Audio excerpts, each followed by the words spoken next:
Bonjour à toutes, bonjour à tous.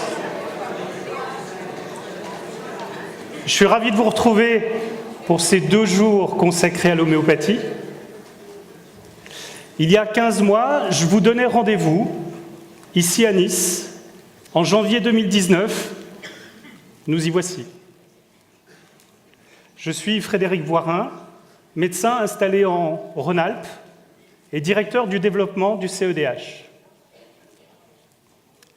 Parce qu'aujourd'hui, face aux grands enjeux de santé publique, nous, les professionnels de santé, nous nous devons d'assurer une prise en charge globale, vraiment efficace, de nos patients.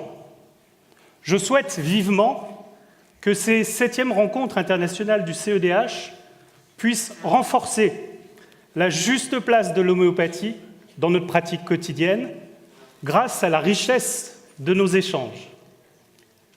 Quels sont ces grands enjeux de santé publique que nous relevons au quotidien? Le premier que je souhaite aborder avec vous, c'est le vieillissement de la population.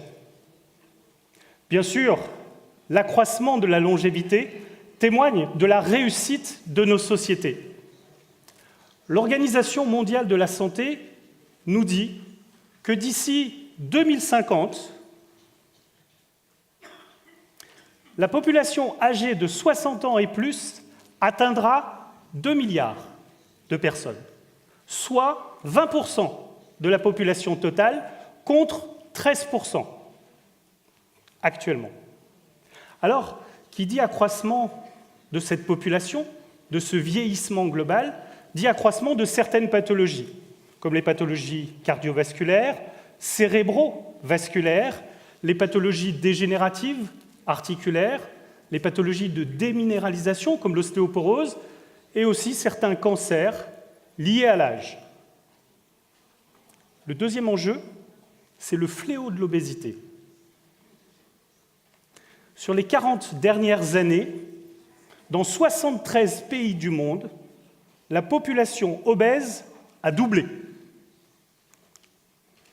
L'Organisation mondiale de la santé nous dit que d'ici 2030, c'est-à-dire demain, dans 10 ans seulement, la population obèse va passer de 1,4 milliard de personnes à 3,3 milliards d'individus sur la Terre.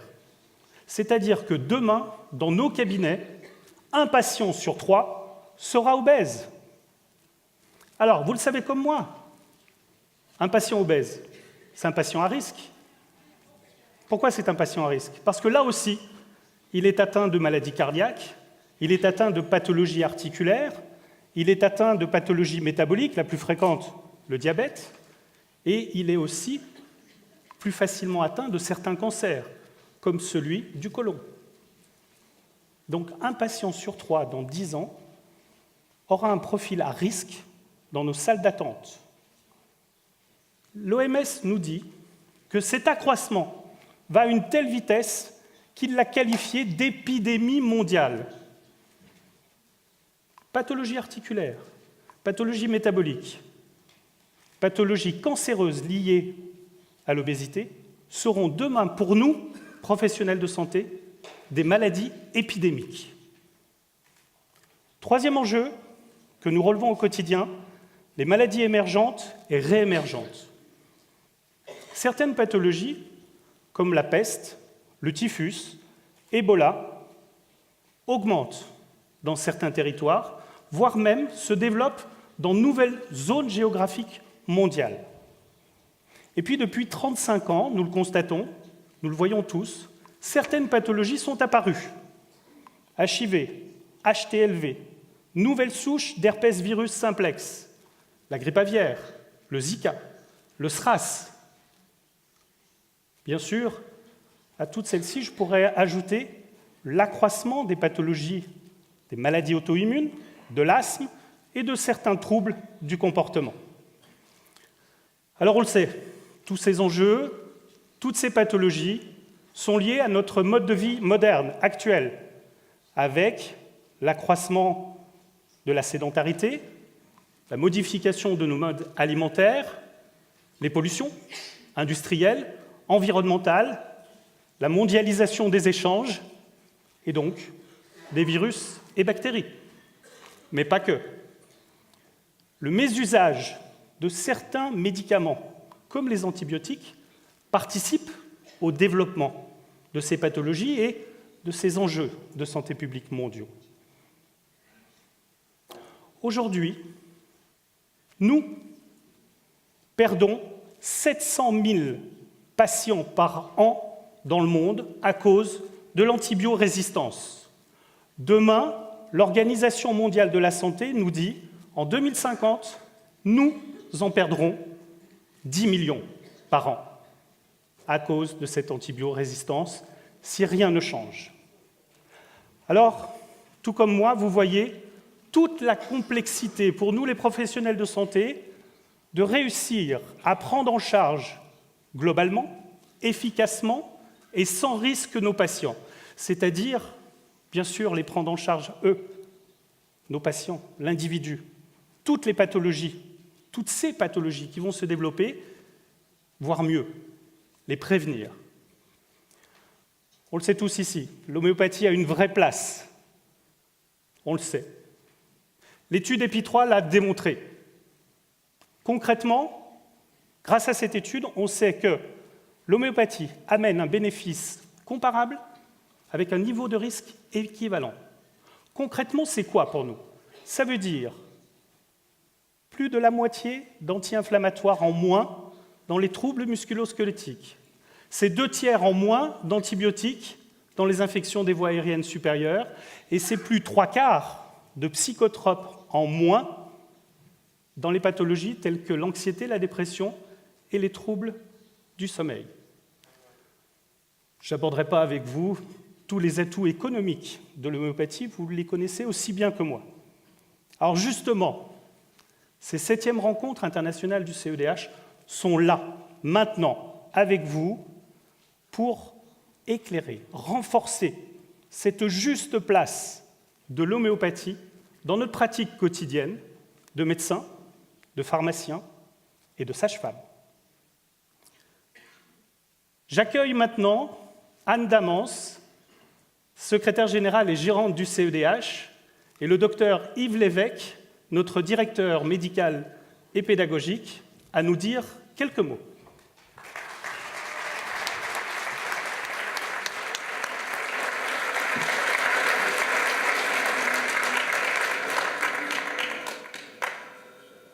Bonjour à tous, bienvenue à tous. Donc, je suis Anne Damance et j'ai l'immense plaisir de gérer et de manager cette belle école qu'est le CEDH avec Frédéric Voirin, Yves Lévesque, une magnifique équipe et vous tous. Alors, bienvenue au CEDH, bienvenue chez vous. Et merci d'être ici, si nombreux. Quel bonheur. Aujourd'hui, et de plus en plus, Frédéric nous l'a présenté, nous changeons le monde médical. Le CEDH contribue activement à cette évolution, avec des moyens ambitieux que j'exprime aujourd'hui en 3 vœux en ce début d'année. Mon premier vœu, c'est la prospérité. Prospérité pour nous tous, prospérité pour l'homéopathie, prospérité pour le CEDH. Avancer, lever les yeux vers l'immensité du ciel, ne pas passer devant l'impossible et continuer d'avancer. Le CEDH aujourd'hui, c'est 30 000 médecins formés en 46 ans. C'est 150 animateurs dans 27 pays. Et ça ne fait que commencer. Mon deuxième vœu, c'est la santé. Alors vous allez me dire, se souhaiter des vœux de bonne santé en début d'année, c'est un grand classique. Oui, Je l'entends comme ça. Je nous souhaite à tous une très bonne santé. Mais je l'entends aussi comme la santé en priorité pour nos gouvernements, en premier guide pour les médecins, pour les autorités. Que chacun se questionne sur la santé de son prochain. Que tous les médecins, chacun d'entre vous, chacun d'entre nous, s'interroge et se pose une question. Le choix que je suis en train de faire aujourd'hui met-il en priorité la santé des femmes et des hommes qui m'entourent? Mon troisième vœu, c'est l'échange, l'enrichissement mutuel. Si on veut changer les choses, on a besoin d'aide, d'entraide entre nous tous. Alors partagez, donnez, recevez, profitez, faites profiter à vos confrères, à vos patients de votre richesse. Parce que vous êtes de belles personnes qui mettez en priorité la santé de vos patients en intégrant avec succès l'homéopathie dans votre pratique au quotidien. Merci à vous tous.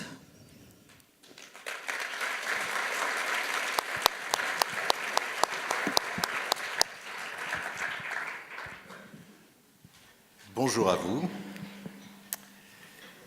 Qui sommes-nous? Nous sommes des soignants. Nous sommes ceux qui s'intéressent à la personne, ceux qui s'intéressent aux autres. Parfois, on fait appel à nous dans un train, dans un avion. Qui n'a jamais entendu la phrase « Y a-t-il un médecin parmi vous ?» Alors, nous nous levons, poussés par une force qui nous aide à nous occuper des autres, à nous soucier des autres. Mais nous ne sommes pas les seuls. D'autres soignants se sont levés. On échange, on s'entraide pour trouver la solution, pour aider la personne qui a besoin de nous. C'est ça, être soignant. Avoir une ouverture d'esprit, avoir envie de rendre service à l'autre, avoir envie de s'enrichir par l'échange. C'est comme cela qu'ont été construites nos rencontres. Avec le comité scientifique, en tant que gardien des clés du CEDH, nous avons accompagné chaque contributeur pour que chaque contribution soit un enrichissement pour chacun d'entre vous.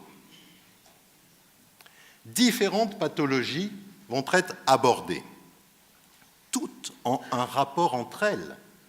En effet, comment aider à prendre en charge un cancer si l'on ne connaît pas, si l'on ne comprend pas le patient dans son histoire?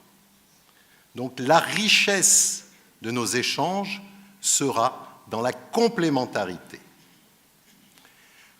Nous voyagerons aussi dans le temps. La première journée commencera par les pathologies de l'adulte. Demain, nous remonterons ce temps pour nous intéresser à l'enfant. Nous allons donc voyager d'une personne d'un certain âge avec son ostéoporose, en passant par des pathologies différentes, comme le burn-out, pour arriver à l'enfant que le patient fut ou qu'il est peut-être encore. La richesse de nos échanges sera aussi dans la globalité. Je vous souhaite de très, très, très belles rencontres et je vous remercie.